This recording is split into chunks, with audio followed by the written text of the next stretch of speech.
meeting the Armada Village Zoning Board of Appeals will come to order. Let's stand and pledge allegiance. Okay. Pledge allegiance to the flag of the United States of America, and to the republic which stands one nation, under God, indivisible, with liberty and justice for all. Thank you. Please call the roll. Okay.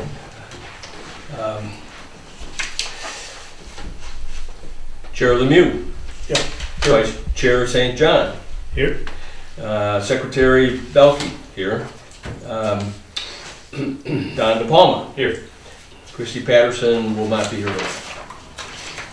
Okay. Roll is called. We have a copy of the meeting agenda. Do we have any comments on it for approval?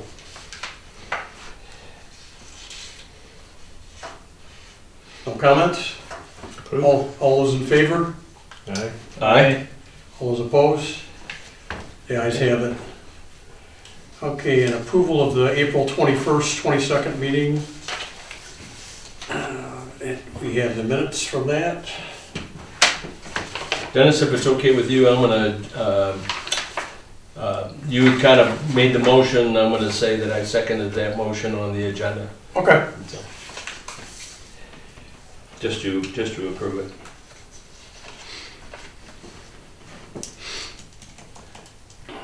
Any comments on the minutes from the April 21st meeting?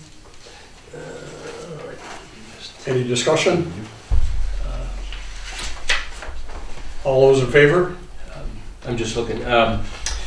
So you would, just a reminder, you would ask for a motion to approve the minutes. Yep. And see if there's a second. Any motion to approve? Motion to approve. Any second? Second? We have a second. Moved and seconded. Holman St. John.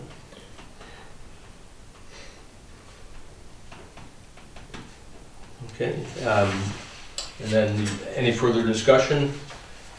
Anybody see anything Comments? that they need to change or comments? No. Okay. All those in favor? Aye. Aye. All those opposed? The ayes have it. Okay. ZB Chair, Vice Chair comments. Do you have any comments, Ross? Thank you, Mr. President. Just a note that I believe, I gotta go back and look, but I believe that we will be at the next meeting coming to a point where we have to do officer elections. So that would be the first regular meeting of 2023, so that's still 6 months off, so you're not getting off too easy. And just as a note to everybody, and as we discussed, one of the agenda items is to review and update the Zoning Board of Appeal article, which is Article 24 of the zoning ordinance, to support the Planning Commission's ongoing review and update of the zoning ordinance. They're doing that now. They have not gotten to chapter or to Article 24 yet, and so to support a potential review, which may take more than one meeting, I do have in the agenda for Monday's council meeting to get an approval by council to allow the Zoning Board of Appeals to conduct 2 additional meetings at a time and choosing of the chairs to potentially complete that review. It's not going to happen in one night. And you guys have got some of the material in front of you, so if the chair decides he wants to go through with that, he then can call 2 additional meetings, let's just say November and December of this year, to wrap it up. It shouldn't take that long, but he could do something in December and something in February. Just would have to do it before the end of this fiscal year. I will find out what council wants to do on Monday at Monday's council meeting, but I'll make that motion and then I'll let all of you guys know. So we're doing that so there's not a delay. If you wanted then to come back right after I tell everybody it was approved, and say, okay, I'd like to have a meeting late November, then we can schedule it, right? If we didn't get approval and there's no more funding, then the next regular meeting, probably next April, is when we would do this, and that is into the next fiscal year. So, I've done that, and just kind of looking ahead and trying to make sure we get that approval, so that if we need to do additional work on Article 24, we've got time, and you guys get paid for your time to do it. Okay, make sense? Any questions? Okay, I think those are the two things I had. It makes sense to review that, especially if they're doing the master plan. I think so. I mean, again, their perspective and our perspective are slightly different on how we do things. There are some changes that do need to be made. So as an example, you've got the village's new transitional overlay district document up there. That's the one that says McKenna. Clearly in there under Article F, it says we can't touch anything that would come to ZBA on that. So it would be good to put it in Article 24. We've got the, I can't remember the name, the Zoning Enabling Act, which we've talked about before, of 2006. There are some things in there. One of the things is it limits the number of members, or reduces the number of members, for example, that have to be present for a meeting and a quorum. And so we would want to change that, because right now Article 24 is incorrect. And so we would change that. So that's a couple examples of things that we would want to make adjustments in Article 24, and just provide that back to the Planning Commission for their consideration. And we would hope that they would, honor that, or at least come back and ask us questions why we did X or Y. Any other questions on that, or? No. Okay. And we can talk about it in a minute. That's one of the yeah, and I think one thing we should look at, obviously that, but it'd be nice if we could send this stuff out by email to everybody, like we can advance instead of having to go through it right, when you walk in the door. Yeah, that was one of the reasons. Possible. Two is we really need, I need to know that you want the group to do this and put some time and effort into it. And so you've got copies now, but I can also send those out. Right. So you like that? Are you guys good with the email? Yes. Do you get a chance to look it over prior to? Yeah. And then we would just have another meeting, and that's where we would, okay, what changes do we have? We would walk through the document, I would imagine, line by line, and we would say, okay, this needs to change, that needs to change, this needs to be written in, and so on. I don't think it'll be a lot, but there are some fairly significant updates that, this requires. You might recall a couple years ago, we had the, Dennis, I don't know that you were on at the time, but Mike and Don we did have a discussion about we don't have enough people. And I was not even really aware of the Zoning Enabling Act, and somebody at council, maybe it was Joe, brought it to my attention. It's like, oh, okay, well this has got stuff in it that needs to be put in Article 24, and it was not at the time. So I'd say let's get it in there. Let's not wait for the planning guys to do it. Let's do it ourselves, and then offer it up to them as these are the changes, relevant changes that we think you need to make to this. So, if it affects the EBA, we may as well have part of I would like to be the master of my own destiny. Yeah. Right, if I can. Definitely. Okay. Does anybody have any more questions about Article 24 and the review? I mean, we can go through some of it, Mr. Chair, if you want to do that today. Sure. Why not? We're here. We may as well. There's not a lot on the agenda. Okay. So you've got three things in front of you. One is Article 24, and maybe the first thing we tackle is 24.01 and 24.02. 02 will be affected by components of the Zoning Enabling Act. We'll have to find them there and pull them out, but I could probably do it fairly quickly. I would recommend everybody read 2401 very quickly and see if there's any issues that people have, members have with respect to that.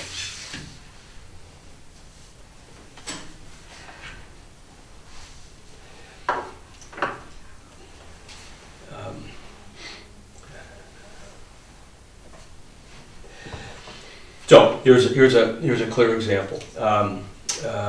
Performance duties and exercises powers as provided in the ordinance, blah, blah, blah. Talks City and Village Zoning Act, Public Act 207 of 1921 as amended, and we would also add the Michigan Zoning Enabling Act. And I'm just kind of writing this as Zoning Enabling Act. Act 110 of 2006. So now this says that we are performing our duties in accordance with the primary Public Act, which is Act 207, 1921, but we're also performing our duties according to Act 110 of 2006, because there are specific changes in here. So that would be something that we would write up and ask to be put in the zoning, Planning Commission's update of this document. Okay, go to the next one. Zoning Board of Appeals shall consist of not less than 5 members and not more than 2 alternates appointed by the Village Council for 3-year terms as follows. So, see if I can find this quickly. And just bear with me. I meant to tab this today.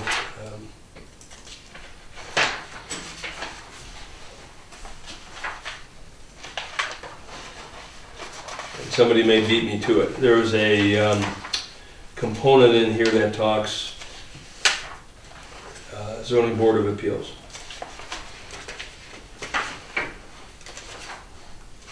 I think it's part of that you're talking about. As far as the numbers, tell communities less than 5,000 be no less than 3. Is that what you're referring to? I think that's essentially the essentially what it does say. I would like to find the language here.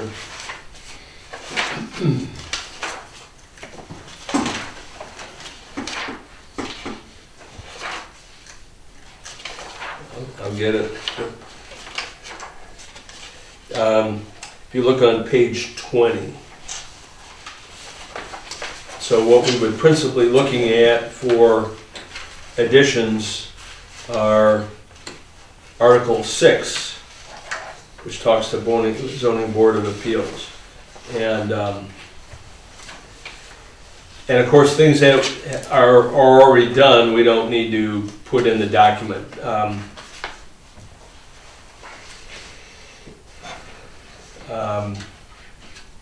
So we'll just kind of walk through some of this quickly. Zoning ordinance shall create a zoning board of appeals. Well, we've had a zoning board of appeals for quite a while. Zoning Board of Appeals in existence on 30 June 2006 may continue to act as a Zoning Board of Appeals subject to this act. Joe is a longtime member of the Zoning Board of Appeals, and clearly it was in effect before 2006. Subject to subsection 2, members of a Zoning Board of Appeals shall be appointed by majority vote of the members of the legislative body serving. We already do that. You put in a request to be on the ZBA, and then the village council, which is a legislative body, does a voice vote, and the majority carries either for or against. So we're good there. Legislative body of a city or village may act as the zoning board of appeals and may establish rules and so on. So the legislative body has delegated that responsibility to us, ZBA. So we've covered number 2. We don't need to have any changes for that. Zoning board of appeals shall, here's what you were mentioning, Dennis, be composed of not fewer than 5 members. If the local unit of government has a population of 5,000 or more, and not fewer than 3 members if the population is under 5,000. And we're at 1675? 1744, I think. Yeah, so we're clearly under that. So if you look at section 2402, item A, the precursor to it, zoning board of appeals shall consist of not less than 5 members. We now change that to 3 members. So that's a constructive change there that we would make. 3 members. And this is why we're doing this, because it says the number of members of the zoning board of appeals shall be specified in the zoning ordinance. And so we're going to make that change. This specifies it in the ordinance. So now we're in compliance with that part of the Zoning Enabling Act. And let's see, county or township, so we're not, that doesn't apply. In a city or village, one of the regular members of the zoning board of appeals may be a member of the zoning commission or the planning commission. That's Christie. She is the president. If the planning commission is functioning as a zoning commission, which it does, unless the legislative body acts as a zoning board of appeals, which they do not. So, and I think we have here, one member may be a member of the planning commission. So, so we're good with that. And let's see. Just kind of looking further. Decision made by a city or village zoning board of appeals before February 29, 2008 is not invalidated by the failure of the zoning board of appeals to include a member of the city or village zoning commission or planning commission as was required by this subsection before that date. So I think we've always had somebody on there from planning. What this is essentially saying is if you didn't have somebody on there before 2008, that could have been validated decisions that were made. But we were in compliance, so that is not an issue here. Number 5, the remaining regular members of a zoning board of appeals and any alternate members under subsection 7, which we haven't gotten to yet, shall be selected from the electors of a local unit of government residing within the zoning jurisdiction of that local unit of government, or in case of a county, which doesn't apply. Okay, so moving on from that, members selected shall be representative of the population distribution and of the various interests presented in the local unit of government. I think we're in compliance there. Item 6, subject to subsection 2, one regular or alternate member of a zoning board of appeals may be a member of the legislative body. I think I fill that role. I'm the secretary. I'm also a trustee on village council. So I fulfill that role, and it does say here under item A in Article 24, one member may be a member of the village council. It does indicate an employer or contractor of the village council may not serve. I've never seen that, so I don't think there's any challenge to that. So, so item A now is good. We're in compliance with, so far, the changes in the Zoning Enabling Act. Moving on to number 7, legislative body may appoint to the Zoning Board of Appeals not more than 2 alternate members for the same term as regular members. Let's let me see, just, gonna find this,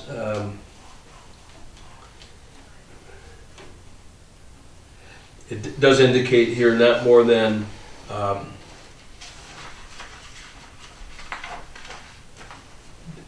under the precursor, before item A, not more than 2 alternates.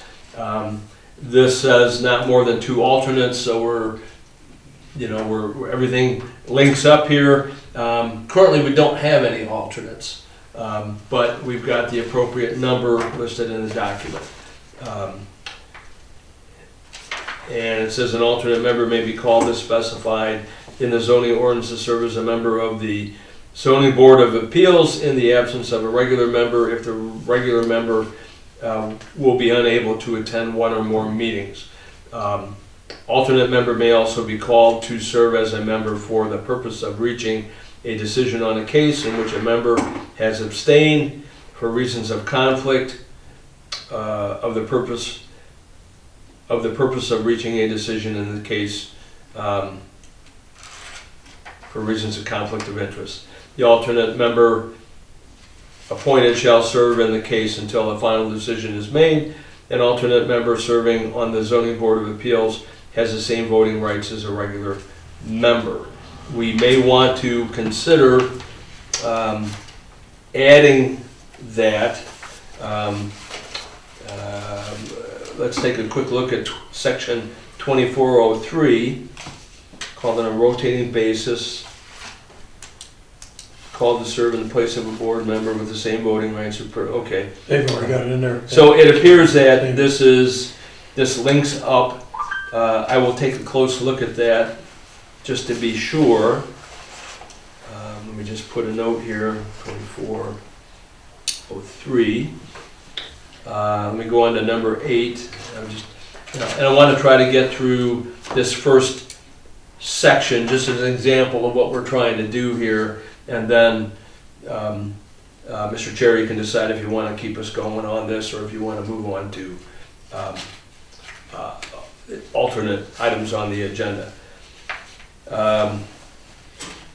Number 8 is a member of the Zoning Board of Appeals may be paid a reasonable per diem and reimbursed for expenses actually incurred in the discharge of his or her duties. There currently is compensation for board members, ZBA members, unless you're already a sitting member of council, so I get nothing for these meetings. I'm doing that in the goodness of my heart. Now, this is important stuff, so you guys do get compensated. It would be good to let Dennis know if you're concerned about the compensation. Compensation generally gets reviewed as a part of the budget process coming up in January, February, March of this next year. I mean, you guys need to tell Dennis if you think you're getting compensated enough for the time you spend here. Speaking of, do you have sign-in sheets? Yes. Okay. I didn't see anybody signing sign-in sheets, so. Sign. Yeah, I got it right there. Okay. Becky would shoot me if I didn't. So. Well, you wouldn't get compensated. Wouldn't get compensated. I'd have to go and find you guys and get your signatures. Number 9, a member of the Zoning Board of Appeals may be removed by the legislative body for misfeasance, malfeasance, or nonfeasance in office upon written charges and after a public hearing. A member shall disqualify himself or herself from a vote in which a member has a conflict of interest. Failure of a member to disqualify himself or herself from a vote in which a member has a conflict of interest constitutes malfeasance in office. We've actually been over that stuff before. Section 24.3 does talk about a little bit about conflict of interest. I believe it is also further down, but I will take a look for that and see if it indicates the same. I believe it is. These are in alignment, but I'll double check. The fact that this has got a lot more information in, as long as we have the spirit of what this says, in Article 24, we should be good. We don't have to have word by word for it. Can you just have a reference to this? We can. The logo? We could do that. That may be an easy way to do it rather than add a long paragraph. We would just say, Acknowledge on there. it would probably be something like malfeasance in office, and we would say reference, article. See, I gotta go find it. Flip the pages here, article, section 6. I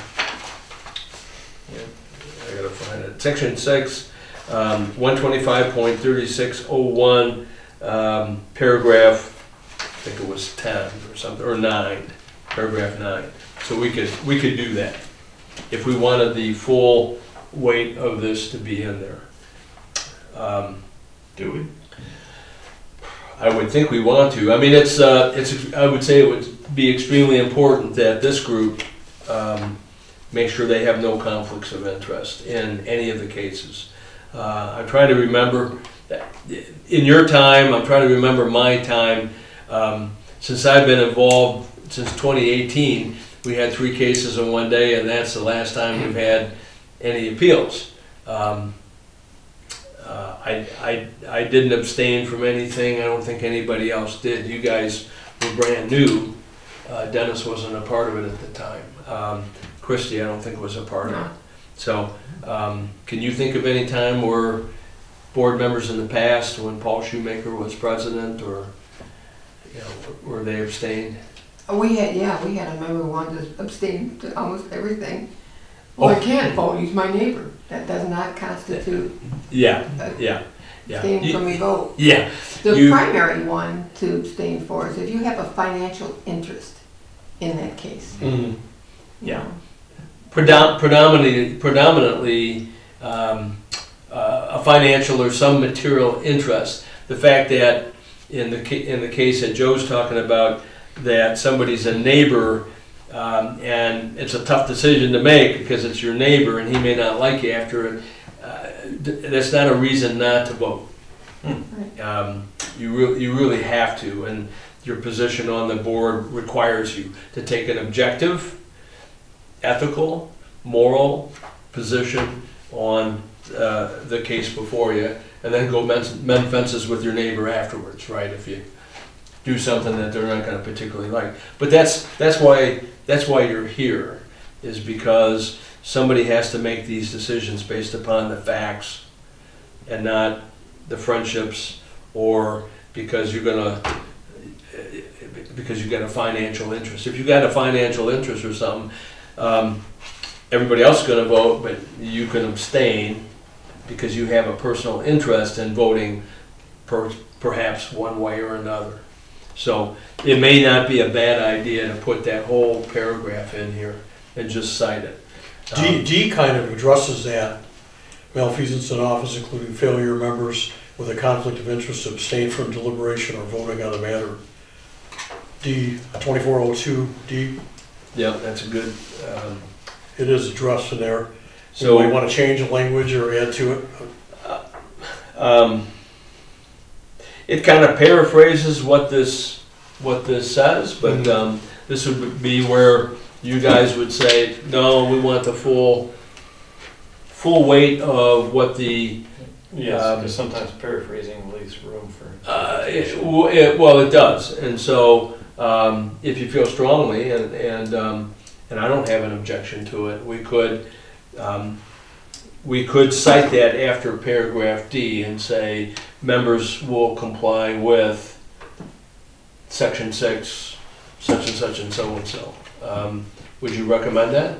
I would myself, if that's what we're going to be referring to, then why not just go all over it?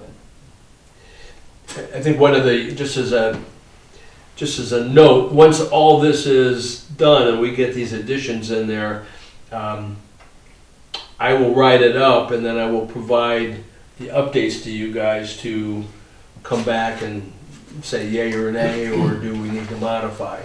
So let me put it in, and then we may discuss it later, or it may be determined that, hey, this is a good way to do it.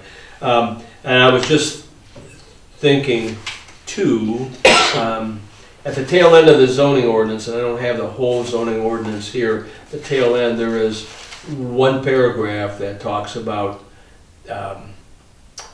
the Zoning Enabling Act. And so I'm just gonna go back and make sure that does. I think it says Zoning Enabling Act.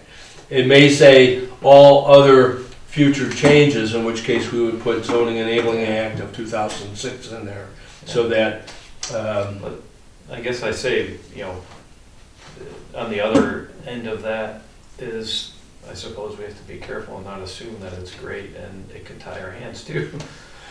well, it's, I mean, I It's not guess, like I'm actually familiar with it, I'm kind of assuming that it's a state document, right? So I assume that I'm making an assumption that, they had a team of this is- lawyers and it was all thought out very well. yeah, this is now legislation, so we are actually bound to it. The issue, of course, is it's So not in we're- the document we So look at. We all already the are time. bound to it. We already are bound Okay. to it, so, All right.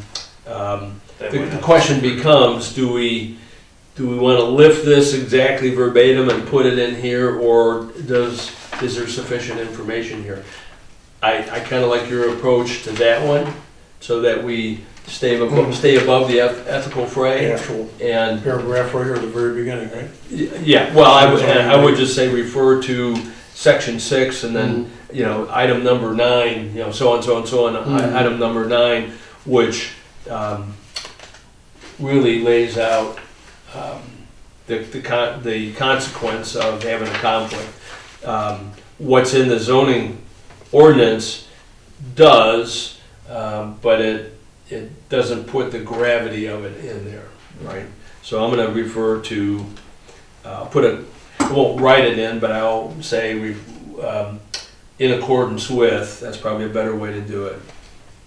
In accordance with section 6, number 9, item 9. Okay. Number 10 is the terms of office for an appointed member of the zoning board of appeals shall be for 3 years. I think that is what our document says, except for a member serving because of his or her membership on the zoning commission or legislative body whose term shall be limited to the time he or she is a member of that body. So, election coming up. If I don't get reelected, then I'm out as a member of council, and I would be out as a secretary, right? It's unfortunate nobody's running against me, so there's no real competition. So I get one vote, I'm in. So you're not going to lose your secretary, but that would be an example of what that says. And I don't know. that indicates that in here. We may want to put that in as well. Probably not a bad idea. However, the intent is not to. We still have to act in accordance with this. The reason to put changes in here is because we're generally not looking at these 30 pages. When we have an appeal, we're going to go to this. What does this allow us to do? What are restrictions on our authority? And so it would be good if some of what is in here is laid out in some detail here. That would be the reason to put it in. But as I say, I mentioned that final paragraph of the zoning ordinance that says compliance with the Public Act 207 of 1921, and then it says in all future updates, something to that effect. So I would recommend to the Planning Commission that they change that to say, and include the Zoning Enabling Act of 2006. If it is not already in there, I don't recall if it is or not. Number 11, vacancy on the Zoning Board of Appeals shall be filled for the remainder of the unexpired term of in the same manner as the original appointment. I think it alludes to that in here. She'll be appointed.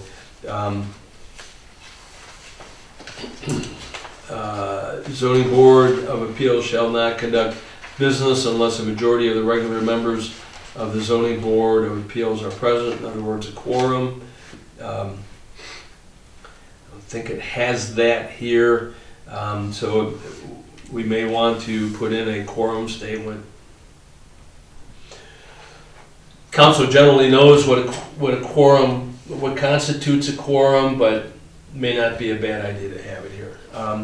You know, the thing that makes it tough is if you're down to 3 members, which this is what, you know, what this allows you to do. If you're under the 5,000 residents, you can have a board of 3 members. If you've got 2 members, I don't know that you can effectively have a meeting. I mean, if you're down to 2, Quorum. you don't really have a quorum. You could have a 50-50 split, then how do you make a decision? Right? And 1 member doesn't really constitute a board. That's why they're always an odd number. That's why you want to have an odd number. So 3 is, and this indicates not less than 3. But boy, that takes you down to the nub, right? You really don't have a lot of ability to do work if you're below 3. Number 13, a member of the Zoning Board of Appeals who is also a member of the Zoning Commission or the Planning Commission or the legislative body shall not participate in a public hearing on or vote on the same matter that the member voted on as a member of the Zoning Commission, Planning Commission, or legislative body. So that's something that I always watch out for. If we have an appeal on something that I've directly voted on in council, I don't know that it necessarily constitutes a conflict of interest, but I can't vote on that because in theory I've already made my mind up about it. And it would be an interesting situation if I voted yay there and came here and voted nay. Somebody can certainly challenge me on it. It'd be confusing. In that situation, if we had 5, and you had to sit out, would we then have one other member also sit out? If we had an alternate, you would pull an alternate up to get that odd number. We have no alternates. We could have a vote, and then if it's a tie vote, then I think the thing that you, and Joe, you can help me out here, I think you can go back into deliberations and have more discussion and see if anybody be swayed. What if you don't? Well, and I was going to say that then becomes an interesting issue. How do you break that tie? And I don't know that this. It almost seems like you should, if you've got an even number, you should have another person step out before you even start the discussions. So that you can have a conclusion. You could potentially, but there's also a precept in this that says if somebody comes in with an appeal within a reasonable amount of time, a short amount of time, the ZBA will take that up. Because that need for an appeal, person may appeal because it's costing them money, or they're under duress for some other reason. So they would say that the zoning board needs to consider that issue fairly quickly. I think 30 days is kind of. We would do it quicker than that. We would, as soon as we got the application, I would start to schedule everything for the next Thursday. Ours were always on Thursday. So the next Thursday, we would have our preliminary meeting, and if we came to a conclusion at the first meeting, we were good. If not, we would, as quickly as possible, within a week, be right back at the table.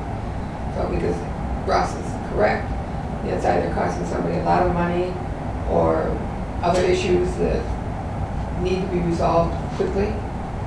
So you always want to try to do it as quick as you can, keep it moving, and always give written responses to the meeting, to the applicant. Yeah. So there's. But I suppose that's kind of what I was getting at. If you've got 5, one has to bow out. If you immediately have somebody else taken out of the equation as well, then you got 3. You're gonna come to a quicker conclusion. Yeah, but I don't know how you, if you've got standing members, I don't know that you can just go in and say, okay, somebody's gonna step out of this now. I think you have to go forward and then you, although I won't check into it, I think you have to address that issue. You have to hear the appeal, you have to vote on it. The only issue comes that if you get a split vote. Now, how do you make that determination? I think the first thing you do is you further discuss it to see if somebody was potentially on the fence or has some type of an epiphany of, oh, I didn't really understand that. Okay, I see. I mean, so there's an opportunity to persuade, but you don't really have time to find somebody. You know, that's where you hope you have an alternate, because you bring that alternate up. We have no alternates. So it's a good question. I don't quite know the answer. I've never been faced with that. You guys ever been faced with that? Yep, one time we actually appointed somebody for a particular meeting. Yes, and so as this says, you bring your alternate up for that specific issue, and then after that's over, they are no longer a serving member. They revert back to being an alternate. That would make sense. You find somebody Yes. who's willing to. So we did find someone who was willing to come in, review so he was well informed. He was at the hearing for the meeting. We made our vote, and he says, you know, I don't want to do this all the time, so. Yeah. So there's a precedent and a solution then? Yes. Yeah, no, that's good, and that does make sense. In this environment, you may not find somebody that so willing to step up, but I think Joe has probably hit it on the head. Is you need to make an attempt to find somebody, and I think what we would do is we would go out to old planning commission members that are no longer serving because they've been there, they've done it, they understand kind of what's going on, and they don't have a big leap to become familiar with zoning ordinances, and they could probably take that. So that's, I think what we would do is we would canvass old members that have resigned or no longer are serving, and we do have a number of them out there. Good answer, good question, and good answer. Let me hit up the maybe we just did.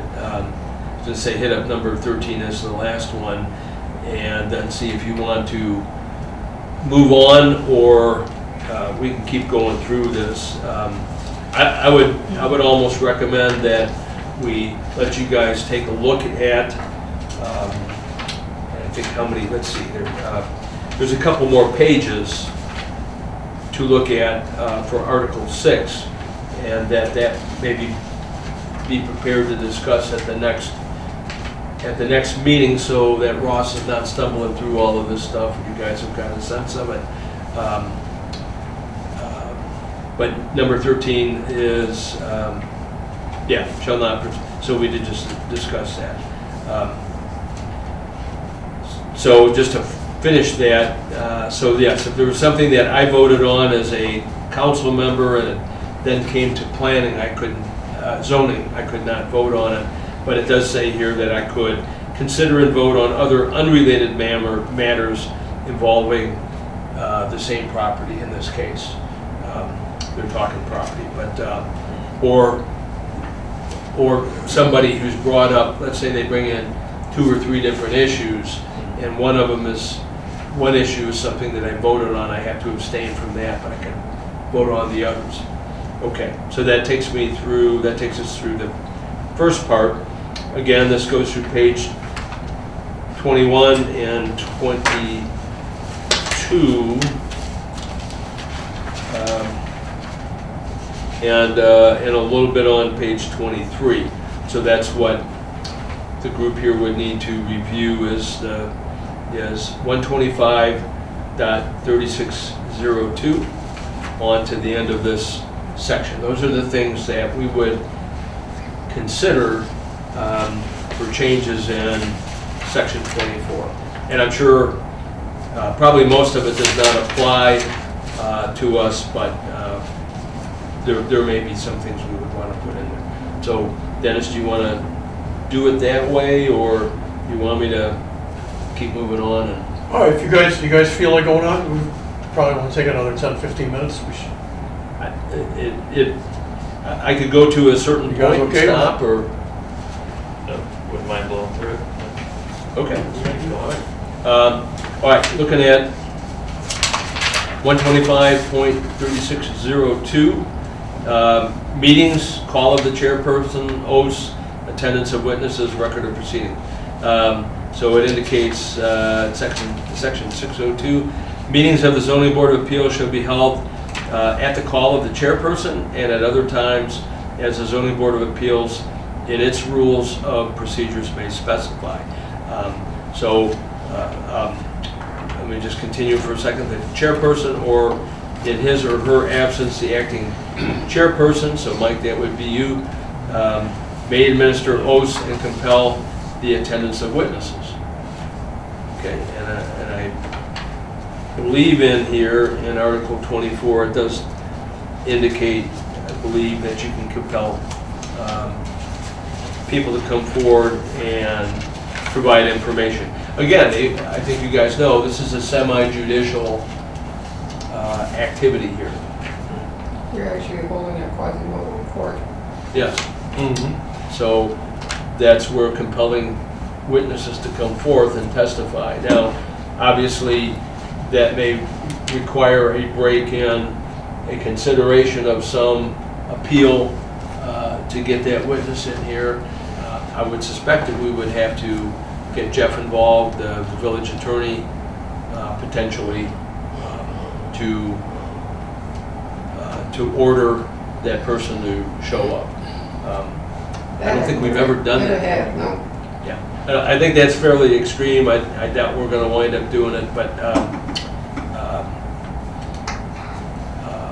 we do have the ability to call witnesses.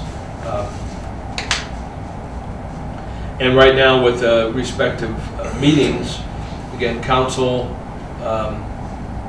and Dennis, you know, your option to potentially change it. We have, obviously, if there's an appeal, that pays for a meeting, and that could be at any time. But we've instituted the regular semi-annual meetings because, as we just discussed, we can go for a long period of time without an appeal coming before us, and it's been about 4 years since we've had an appeal.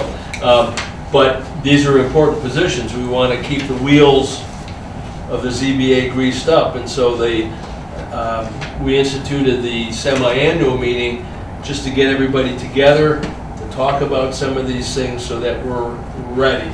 I would hate to be somebody with an appeal and come before the zoning board of appeals and they hadn't met in 4 years.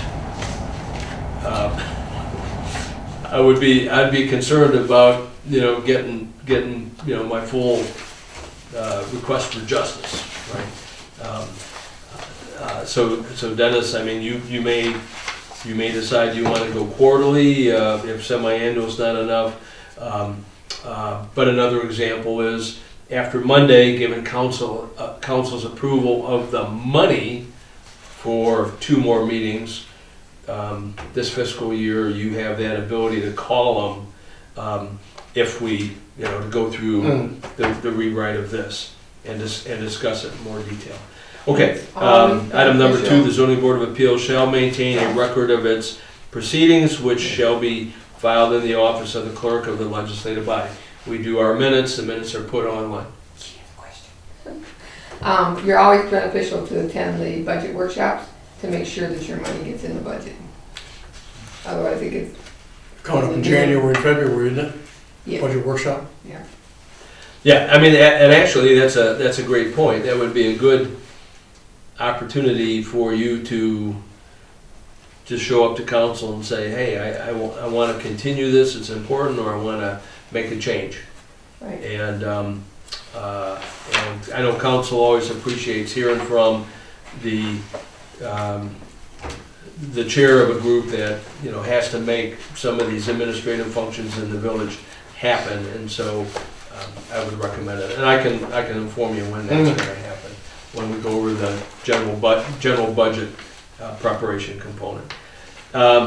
Next one is Zoning Board of Appeals powers and concurring vote of majority of members. So section 603, Zoning Board of Appeals shall hear and decide questions that arise in the administration of the zoning ordinance, including the interpretation of zoning maps, and may adopt rules to govern its procedures, sitting as a Zoning Board of Appeals. The Zoning Board of Appeals shall also hear and decide on matters referred to the Zoning Board of Appeals or upon which the Zoning Board of Appeals is required to pass under a zoning ordinance adopted under this act. I think an example of that, and something that I think you remember, and you two guys I'm sure remember, is there's a piece in this that talks about signage and who makes determinations on abandoned signs and so on. Oh yeah, they brought up a couple years ago. Yeah, and so that's one thing we probably want to tweak in here, because there was a lot of discussion over, okay, what does it really say?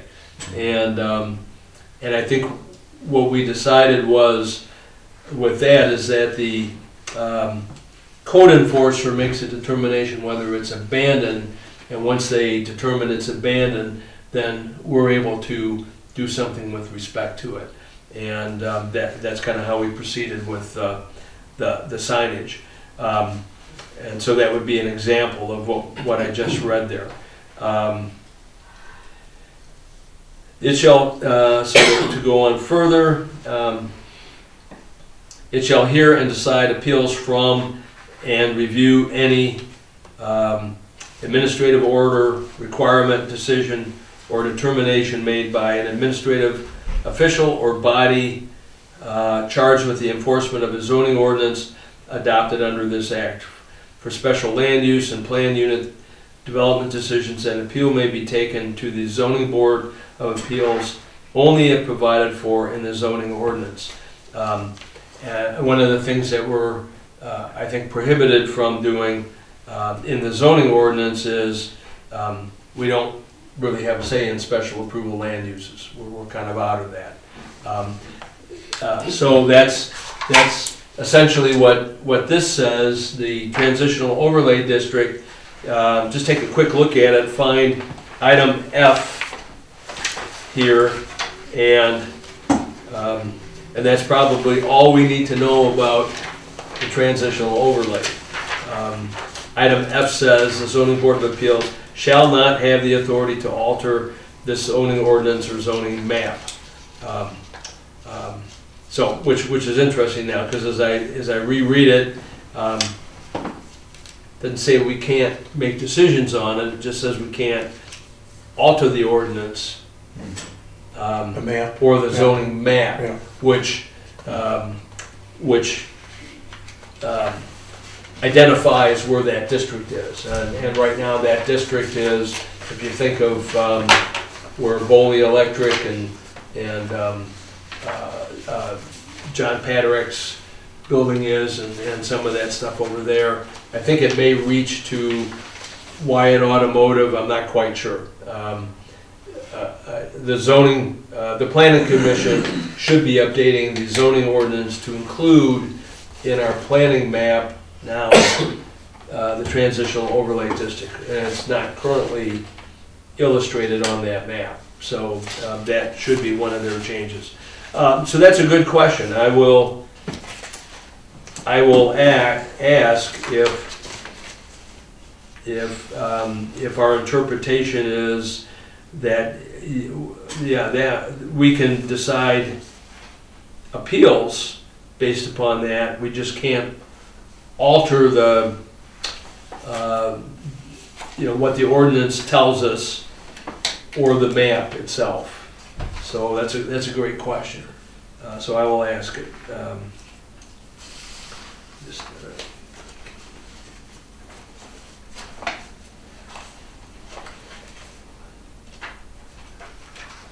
Okay. Because that may, if we can do that, then I would just simply put a line in our Article 20, or Section, Article 24 of the zoning ordinance, sorry, I got articles and sections. Article 24, I would put a component in there that talks about transitional overlay district. But I would also put that sentence in there so that, again, it's clear to everybody who reads this, and every time we get an appeal, I go back and read what can I do, what can I not do. It'd be important, I think, to see that. Okay, moving on to the number 2 there. Concurring vote of a majority of the members of the Zoning Board of Appeals is necessary to reverse an order, requirement, decision, or determination of the administrative official or body to decide in the favor of an applicant upon a matter upon which the Zoning Board of Appeals is required to pass under the zoning ordinance or to grant a variance in the zoning ordinance. And so I think we all understand it's majority rule here. So, which is what makes that 3 members kind of tough, because it's going to be a 2-to-1 vote. It would be great if you had 10 members and you got 8-to-2 or something like that, where a preponderance of members felt strongly. People could potentially question a 2-to-1 decision. I've never seen it. Have you ever had anybody question the decision of the zoning board of appeals? They've questioned it, but nobody's ever pursued any action. Legal, yeah. Probably because... You can't please everybody all the time, so. No, you don't. I mean, I'm sure. With 3, that's hard. Yeah, some people are pretty. They come in here pretty hot about stuff, and if you turn them down, and there's a lot of money at stake, that obviously impacts them. So that's where having a 8-to-2 vote, or a 5-to-2 or 3-to-1 or something like that is better than a 2-to-1. That's why more members, in my mind, is always better. Okay, but I think everybody knows here that it's a majority decision. Okay, and I believe that is in Article 24. So I'm kind of talking it. I'm going to go back and just review this after I'm done, because I haven't fully reviewed it all, and so when I come back at the next meeting, I will have some thoughts on how we should adjust this, and then obviously you guys will too. Okay, the next section, 125-3604, Zoning Board of Appeals procedure, section 604, number 1. An appeal to the Zoning Board of Appeals may be taken by a person aggrieved or by an officer, department, board, or bureau of this state or the local unit of government. In addition, a variance in the zoning ordinance may be applied for and granted under Section 4 of the Uniform Condemnation Procedures Act, 1980 Public Act, and I'm not going to read all that, as is provided under this act. The Zoning Board of Appeals shall state the grounds of any determination made by the board. We did in fact do that for each of the 3 appeals. We had to make decisions on. We indicated to the applicant under what grounds we made a decision. In other words, we didn't come up and just say it was 3-4 and 1 against, you lost, have a good day. We didn't do that. We explained why we believed something, they were either approved for it or something changed. So I don't think there's any change from that. Here, I will have to research the Public Act 87. I'm not real familiar with that. And we may have to ask if planning ever looks at any of that, or we would potentially get that. I believe that means when a property is condemned by a municipality or code enforcer or something like that. I believe that that's what that's relating to. And I'm not sure that we've ever done that in the village. We may have, but I would call the planning commission. So that one I may just ask. Cordy's house, that was a condemnation, basically. Remember that when they had all that water running in the house, the rental? Going up on Fulton? Yeah. Got the police chief, fire chief all involved with that, and said, we got a real serious problem. Gotta get these people the hell out of here. And ended up getting an interpreter, because they were Spanish speaking, and they said, hey, we need to leave, it's a fire possibility. But that was an administrative thing, nobody appealed it. Laura didn't appeal that. Yeah. I guess she could have through ZBA. Yeah, well, that then may, this section 4 of P 87 may give them an opportunity to come in and appeal that decision. So I will check into this and talk to Christie as the president of the planning commission about whether or not we have any say in that. And I don't recall anything in the zoning ordinance about condemnation. I don't either. So yeah, that's a good question. Okay, that we'll leave that to check and talk about later. Item number 2, an appeal under this section shall be taken within such time as prescribed by the zoning board of appeals by general rule by filing with the body or officer from whom the appeal is taken and with the zoning board of appeals a notice of appeal specifying the grounds for the appeal. The body or officer from whom the board of appeals appeal is taken shall immediately transmit to the zoning board of appeals all of the papers constituting the record upon which the action appealed was taken from. As Joe said, there's a certain urgency when an appeal comes in to determine what it's asking, if notification of the public is required, and to set an appeal date. And you guys may remember we set all 3 of those at a very odd time, but we got 3 appeals in short order, and we did them all at one time to try to get them adjudicated as quickly as we could.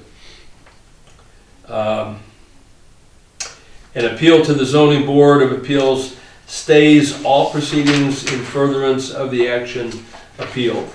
However, if the body or officer from whom the appeal is taken certifies to the zoning board of appeals after the notice of appeal is filed that by reason of the facts stated in the certificate, a stay would, in the opinion of the body or officer, cause imminent peril to life or property, proceedings may be stayed only by a restraining order issued by the zoning board of appeals or circuit court. So I think your example of that house is a perfect one. So the fire chief, the police chief, other village officers determined it needed to be evacuated and probably needed to come down. And if the owner wanted to challenge that, they would come in, they would file an appeal. Technically, that would stop everything, unless we determined that there was a significant issue there and there really was some type of an immediate Imminent danger. Peril to people around it, and then we could petition the court or the zoning board for them to keep moving, right? But what this does indicate is the zoning board could say, oh, we're gonna leave that house there, we're not gonna do anything until we have the appeal is held and we consider all of the issues. So kind of interesting.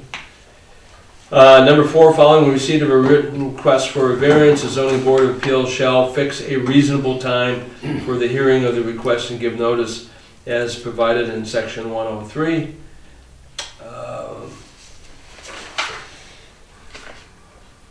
103 is an earlier chapter. Just see real quick. Section 103. 103 talks about setting up public hearings, public notification, and so on. So that's what that is on page 2 if you want to take a look at it. We generally, though, expedite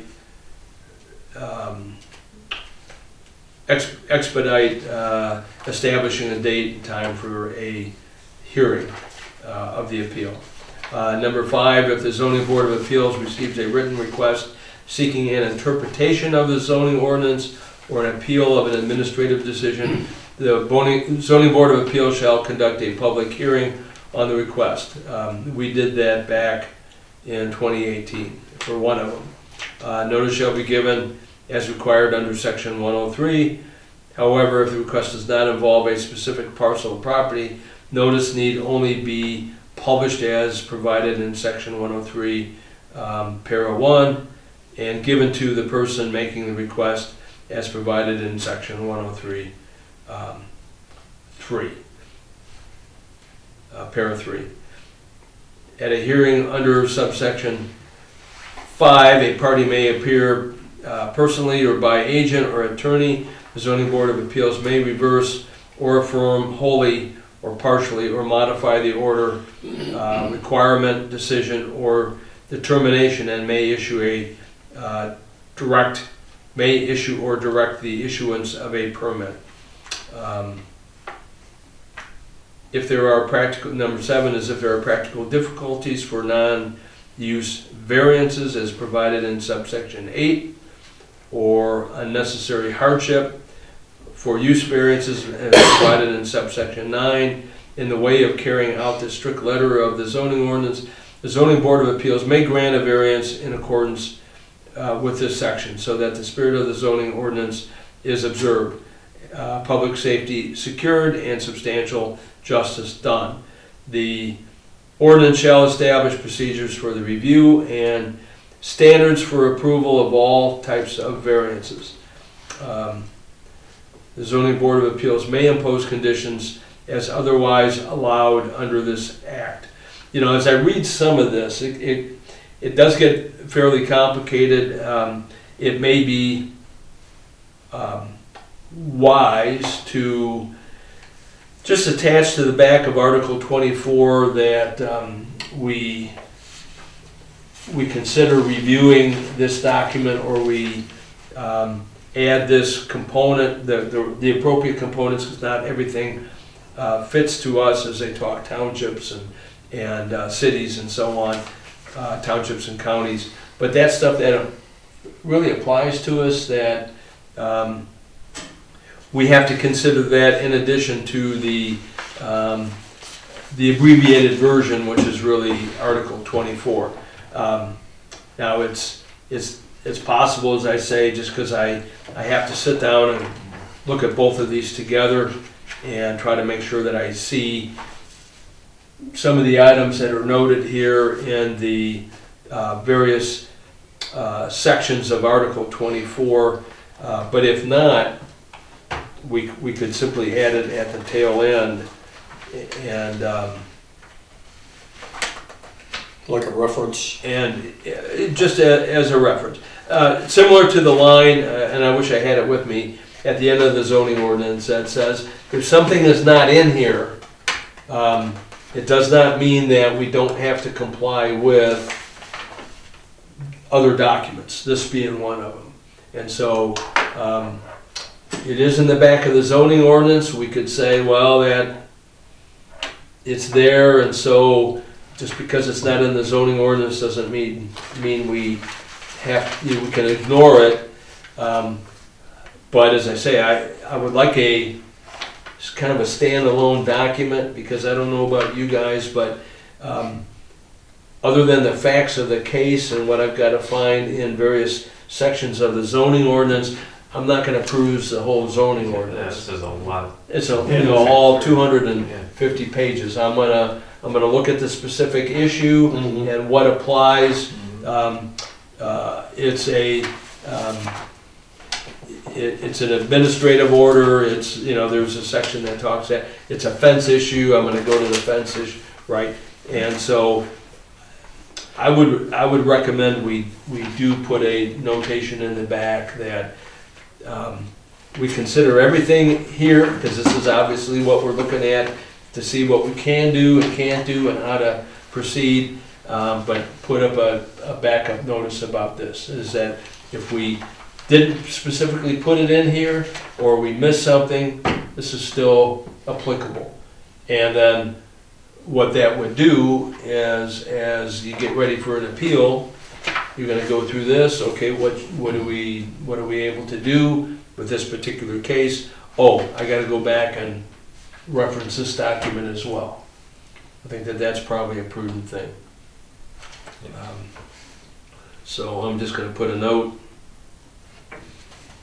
to reference, and I will try to pull out the specific things. Again, I'm not gonna cite stuff for townships and counties. It doesn't apply to us, right? So I'll reference the Zoning Enabling Act 6 as modified. Okay.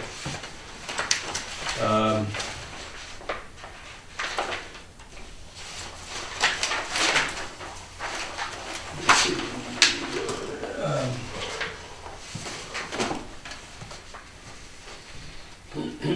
At number 6, at a hearing under subsection 5, a party may appear personally or by agent or attorney.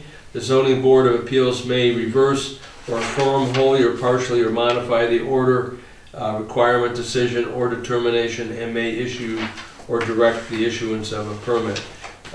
If there are, number 7 is if there are practical, I think I might have covered that already. Practical difficulties for non-use variances as provided in subsection 8, or unnecessary hardship. Zoning Board of Appeals may grant a variance in accordance with this section so that the spirit, yes, okay, we did talk that.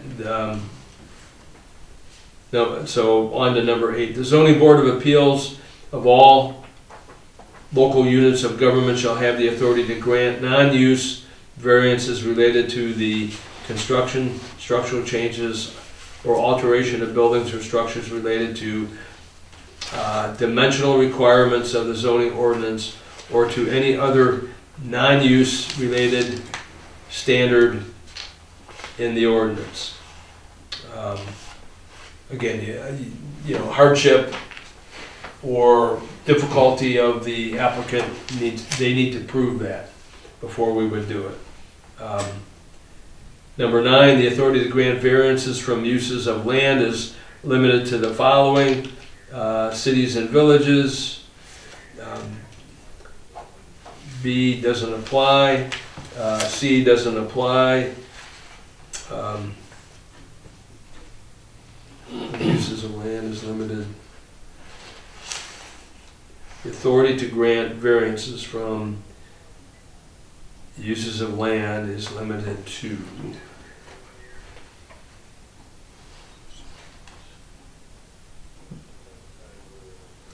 cities and villages. Got an idea what that means? I'm missing that one. Only cities and villages can. Authority to make grant buildings. variances from uses of land is limited to the following: cities and villages. I'm thinking what that means is, and it's likely that we can't change a land use that's been determined by the village and the planning commission. We can't change that. I believe it's in here.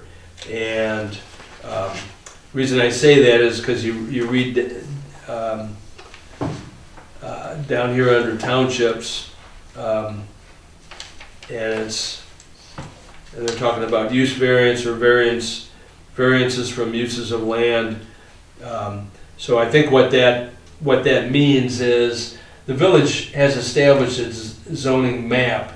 We can't go in there and say, well, that doesn't apply to this guy. He can have a residential use in an office district, right? Now, what may happen is he may be grandfathered. He may have a what's the appropriate word I'm looking for? A Hardship. we would say grandfathered in there. There's a better word for it, and it's escaping me now. In other words, he existed there and has stayed there, and the office district was created around him. Well, you're not going to kick him out. Mm-hmm. You can't. But somebody comes up afterwards and says, well, that's a nice piece of property. I want to put a house right there, and it's right in the middle of an office district, and he's be able to buy a parcel. He can't come in and request a variance for that from us. I think that is the purview only of the village. The village decides, what the land is going to be used for. It's kind of like the overlay district here. It says we can't change the overlay district. It is what it is. The village has said it's here, and so if we ever get an argument about that, somebody wants to do something different in there and change it, change the Well, it's like a judge. district that it's in, we can't. It's like a judge, we're not making the laws, we're just interpreting it. We're just interpreting. Mm-hmm. Yes, that's a good way to put it. Number 10, the authority granted under subsection 9 is subject to the zoning ordinance of the local unit of government, otherwise being in compliance with subsection 7 and having an ordinance provision that requires a two-thirds of the members of the zoning board of appeals to approve. Granted under subsection 9. Well, we're not granted that, so we don't have a dog in that fight, I guess, to put it colloquially. Number 11, the authority to grant use variances under subsection 9 is permissive, and this section does not require a local unit of government to adopt ordinance provision to allow for granting of use variances, and we're excluded from that. So again, we don't have a dog in that fight. But what's important to me is it's spelled out in section 24. Let me see. I'm looking in ours just to make sure that I call it out here.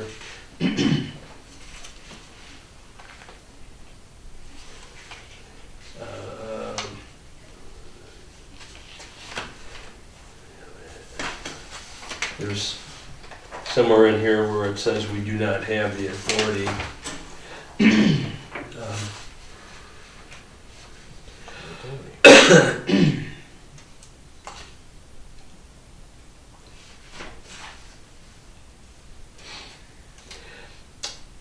I won't go into it here, but if you look under section 2414 limitations, that's where a lot of our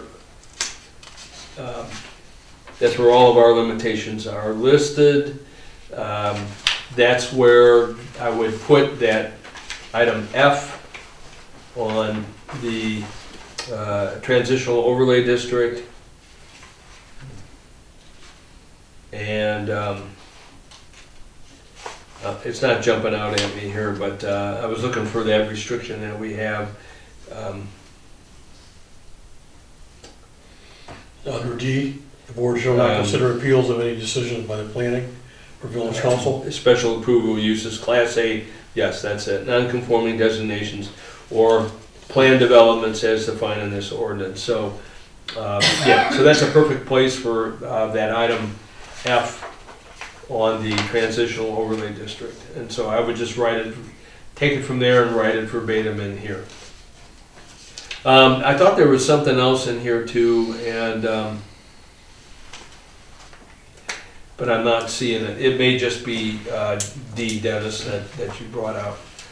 125.3605, decision as final, appeal to circuit court. So I don't think it is specified in Article 24, but the decision of the Zoning Board of Appeals shall be final. The party aggrieved by the decision may appeal to the circuit court for the county in which the property is located as provided under section 606, which is later on in this document.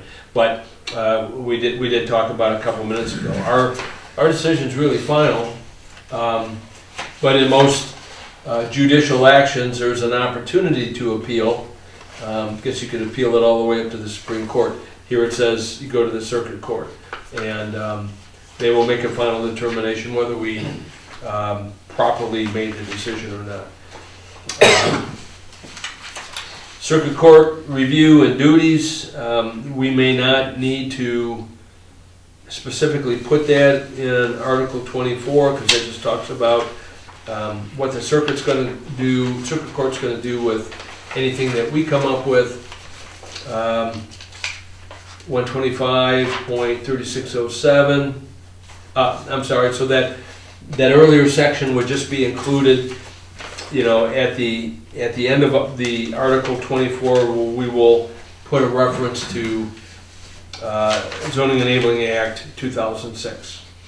And so if anybody has a need to get... In fact, it's under C already. It shall be established policy of the Zoning Board of Appeals may not consider use variances as defined by Michigan Zoning Enabling Act. Well, it's talk about restrictions. So that's item C. 2. Yeah, so... that's a good reference. So yeah, so I'm sure... I'm sure the Zoning Enabling Act indicates we can, but that it can also be limited by the village council, which they have done. So they've limited us from doing that. It does talk about Zoning Enabling Act, but as we mentioned, because we're not going to try to take everything here and stuff it into Article 24, the more nebulous stuff, the appeal to the circuit court's a good example. We don't really need it in here, but we can reference it if somebody says, okay, I disagree, what do I do next? Well, you can appeal to the circuit court, and we could go and look at this and say, this is what you would have to do. It's good to know that, though, if there's going to be an appeal, because it indicates in there to a degree what the circuit court is going to ask of us. And so if we've done our due diligence, the decision's made by a majority of the people, we've explained to the applicant why we made the decision, as we talked about earlier, and done some of our administrative due diligence, unless we really missed the boat on something and called something that was black-white, I would think it would be unlikely the circuit court's going to overturn us. Any cases of that happening? No, we never had anything ever go to circuit court. Okay. Couple tried to go to council, but council can't overturn. No, council cannot overturn what we decide here. So we have a lot of authority when you think about it. Okay, so the last piece, 125.3607, party aggrieved by order, determination, or decision, circuit court review, and proper party. I think this falls into the previous discussion. This just kind of says review is going to be in accordance with section 606, and if somebody feels aggrieved by our decision and wants to take it higher. So I think most of the things that will affect us are earlier on in the first couple pages. What I'd recommend is, and I'll take a crack at putting some of those items I think that are more germane to the cases we've seen, put them in here, and then I'm going to but the bulk of it's just gonna be referred to in that, that final paragraph in Article 24 that says, if we missed something, refer to the Zoning Enabling Act. Right, does that sound reasonable, logical? Yeah. Okay. Good, okay. Good discussion. I still will send all of these 3 documents to everybody so you guys can, you know, if you don't want to look through the paper copy and prefer to do it online, you'll have it online. It's easier to not lose it. I have a hard time looking at this stuff online. I'm just an old paper guy, so. So next item, Dennis, would you like to discuss? Yeah, I asked Becky if we had any information about the zoning board of appeals, and we've got this book in the village from the Michigan Association of Planners. And it's a pretty good document. It pretty well goes through the whole step, and it talks about like good meeting practices, information preparation, deliberation, and documentation. It goes through the whole application of what that person is appealing, what section of the ordinance is being appealed, and how to prepare for it. And I actually made copies for everybody if you want to go through that at your convenience. And it kind of goes through what we can do as a zoning board. We could make site visits to the property in question if we'd like. We can have deliberations in a public meeting. And it also goes through the role of the chair in a meeting, rules for speakers, and identifying the speaker to have them get up and state their case. Also talks about meeting rules for decision makers.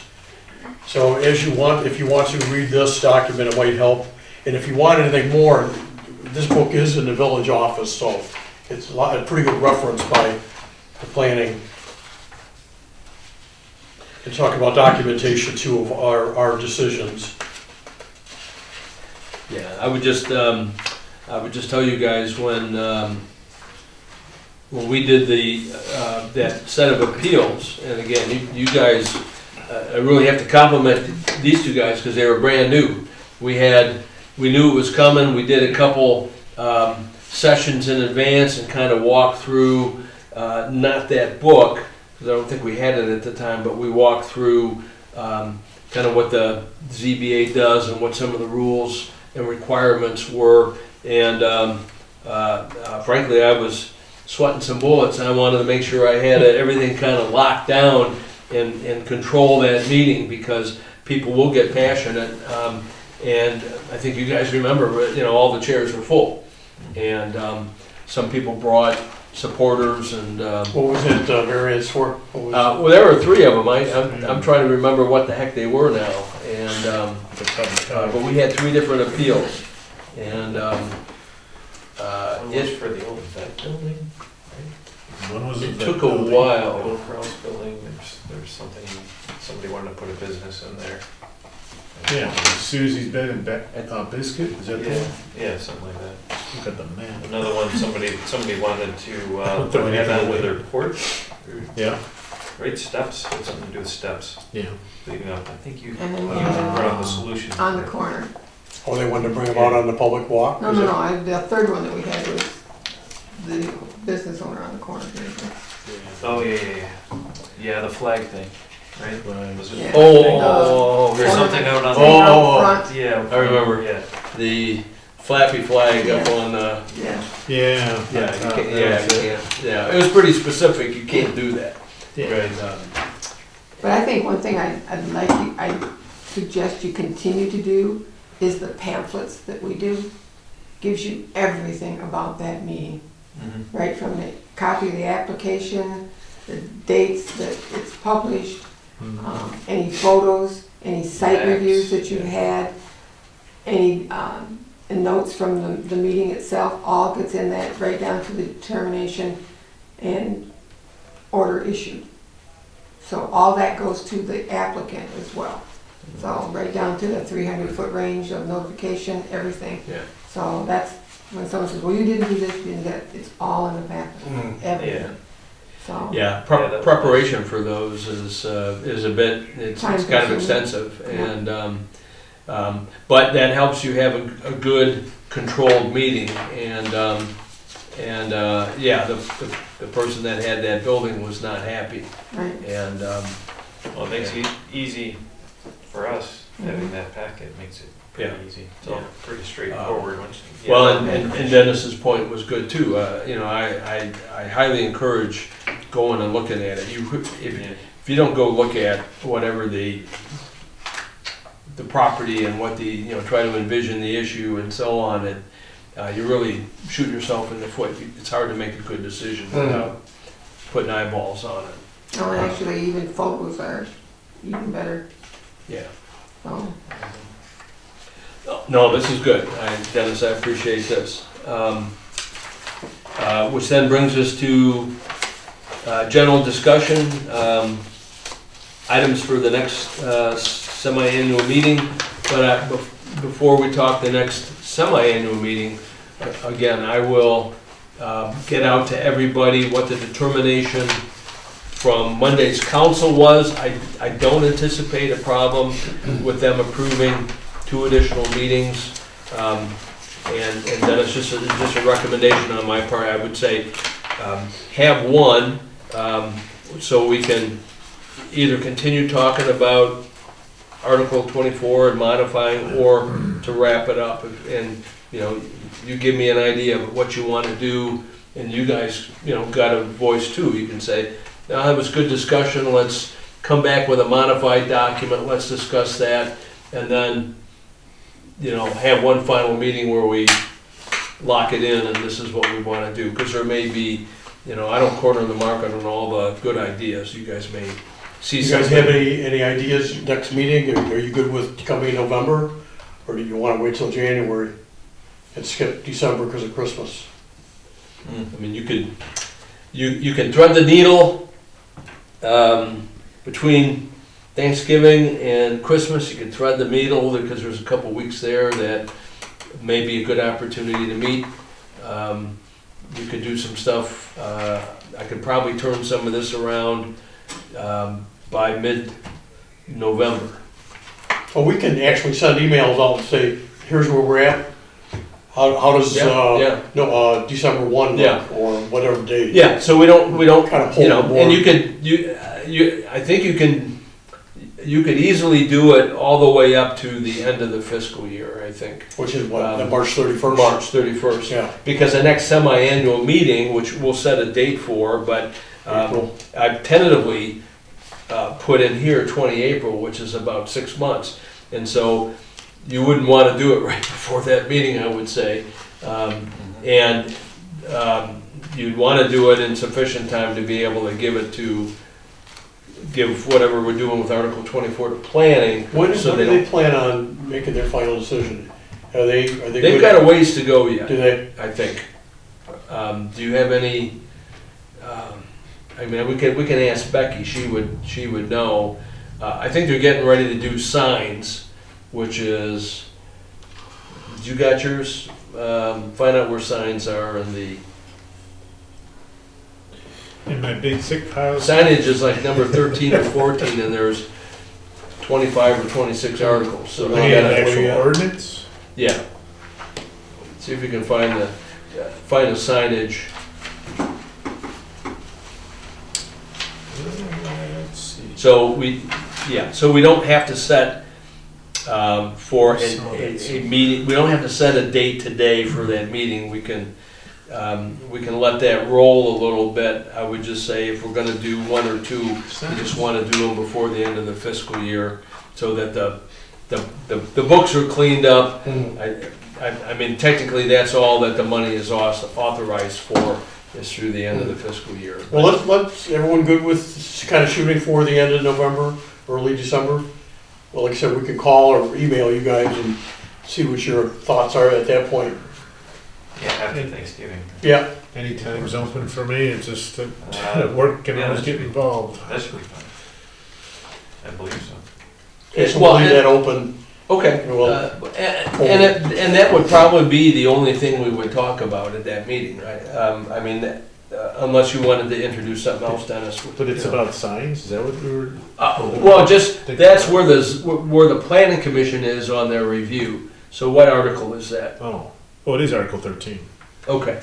How signs. Yeah, so that's where they are in their review. So they got a little ways to go yet. They're trying to do 1 or 2 sections a meeting, but some of those sections take a couple meetings to There's a lot. to do, and they're doing 1 meeting a month right now. So so we may have a little ways to go, and or some time to get this back. What I'm see where you're at too, on that, if you're ready for it. I can turn it around pretty quick, I think. I'm gonna sit down and just go through, and it's just a recommendation to the group that here's what I would put in that's probably relevant, that I don't see here, and then all the rest of it is gonna be back up in that final sentence. And then, as Dennis and I talked about, I think before you guys got here, this is, this is helping planning a little bit. We've got a stake in this particular chapter, so it would make sense for us to take a look at it and say, here's what we need to have in here to help us manage that, right? But they do have a say over it. I think what they would principally look at is are there any other restrictions that they want in there? Well, the transitional overlay would be something that if we didn't put it in, I imagine they would put it in, because we can't do what item F said in the document, and it's good for us to see it, know it, and it would be good to do it to call that out before they do it. I mean, there was a thought on the part of one person that no, it doesn't need to be in here because it says you guys can't do it, so it doesn't need to be in there. I would prefer that anything that we can't do is spelled out. Spelled out. There's no. And you look at this board now. I mean, we're kind of aware of that. What about the next board? When we're replaced, that's their cookbook to go. Oh, I see. Yeah, absolutely. Yeah. And it's not only for us; it's for anybody else that comes after. So that idea of referencing that section is a really good idea. It's like in the building code books. The building code book is probably about 200 pages, but there's references to concrete and steel, and they're not in that book. You have to go to a separate book for it, but it references in that building code book. Yeah. You know. Otherwise, the book would be like that. Correct. Yeah, you'd be walking around, hand truck. It wouldn't be usable. I think the building code it is in Guy's truck because it's manageable. Okay. Were there any? So it may be far out to consider the semi-annual meeting. And we don't have to decide anything today. So but we're talking about like December 1st?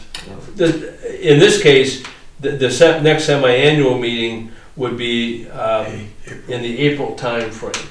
So, but we are considering getting together. So the way to look at it, Don, is this is our kind of long phrase, semi-annual, regular, kind of in parentheses, administrative ZBA meeting. Because again, we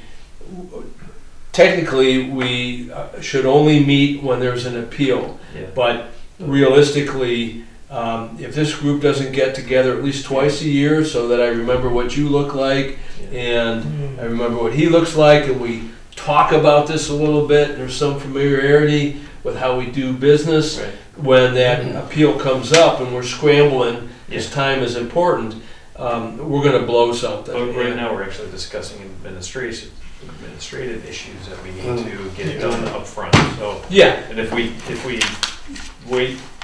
we leave too much time, it's not going to get done. So So let's get everything in line. So so the way I look at it is I look at this as Semi-annual regular ZBA meeting for 20 October, part 1, and there may be a part 2 to the October meeting in November, December, and there may be a part 3 in, say, January, February.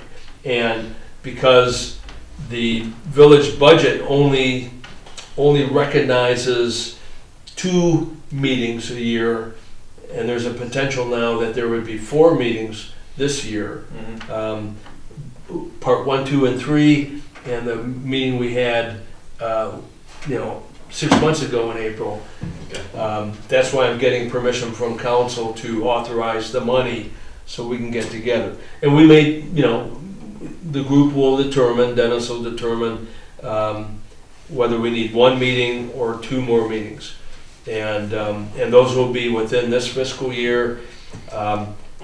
When I say the next semi-annual meeting, it really refers to the next bullet down, which is saying the tentative date for the next semi-annual regular ZBA meeting, administrative meeting, tentatively April 2023. So by that meeting, I would say all this stuff is done. Yeah. And so part 2, part 3 is to get this done. And then of course, if there's anything else that comes up that you want to talk about, you may want to go over some of this in some detail or whatever. Okay, clear as mud? Oh yeah, very. Okay, clear. Any other discussion? Okay, so I mean, so I'm not hearing that anybody had anything particular to put out for the meeting next April at this time. We could put that on the next agenda. We could easily discuss it at a part 2 meeting from today, or we could easily bring it up then, and you'll be a lot closer to that meeting date. If there's something specific that comes up. Again, those are administrative meetings, and so there's training opportunities, there's opportunities to go over different things. One thing that you had wanted to do, which we could do, is to pull a past case and just walk through it. I was saying the same thing about going through and see how they decided.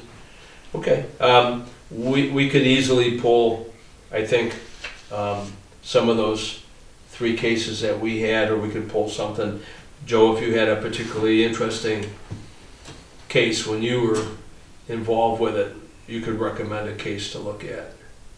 You're talking 20 to 23 years worth of cases. Well, I know you got a. Can we just? I know you got a bunch. I remember one in Floral that you guys had approved that porch extension into the front yard setback. You want to? I mean, we can take a look at it. Yeah, I mean, it was just because people wanted to put this porch on, and the zoning ordinance had changed 30 years before, Right. and said that was setback, so they had to get the variance, and it was approved. I don't know what kind of hardship was discussed, but let's pull that up. We'll pull that up. I can see something like that happen. People want to build in the setback areas, We had one in the backyard with a porch patio addition too that was in the setback. There was something in the language that permitted that, and I don't know if it was because it was an enclosed porch or a non-enclosed porch or whatever. There was something, and it was like kind of an epiphany moment. Oh, this doesn't say that. Well, we had the other one where the guy built that big deck in the backyard. That's the one you're talking about. He went too far. Way too far. He had to go over to ZBA to get the approval or cut it off. Yeah. He got mad and cut it off, remember? But that, He got mad and shortened it. Well, we had a potential appeal coming in. This was the one with the fence. He had 2 front yards. He's on Church, but he's also on Lathrop, and he put a fence in and didn't realize there were 2 front yards. This is why you write everything down, because he said he talked to the building inspector, and I think at the time, and the building inspector didn't tell him there was an issue or approved it, or what. And then it was he said, she said, then it was a big mess. He eventually moved it, but I got an earful why I got into, why I was in the middle of it, I don't know. I think it's because he wanted to appeal it. And I said, well, I don't know that there's a whole lot we can do if an appeal comes in, because the way I read it is, it's got 2 front yards. And Quarter lot. I said, well, I put all this money into it. And I said, I hear you. I hear you. That's why we encourage you guys to bring the plans in and double check. Mhm. And but we could look at the porch. You might find it interesting, and because there was wording in there that I think said what he was asking to do by the wording in the zoning ordinance, it was okay. I don't remember enough of it, but yeah, I'll pull that, and we could potentially run through that at the next semi-annual in April. Okay, I don't want to beat it to death, but we have some time to decide on that. So last bullet, I would say I will make it 6 months from now, tentatively. So if you guys got calendars at home, you can just kind of put,